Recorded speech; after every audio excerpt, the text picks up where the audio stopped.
Today we'll be discussing and showing you how to use a lever binder. A lever binder attaches to 2 points on a heavy-duty chain and uses a lever to tighten the chain so it securely fits around items on a flatbed. Now we'll go outside and show you how to use a lever binder. This is called a lever binder. We're going to basically hook the top up here,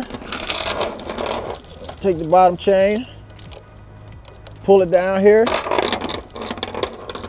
and then we'll just down like that.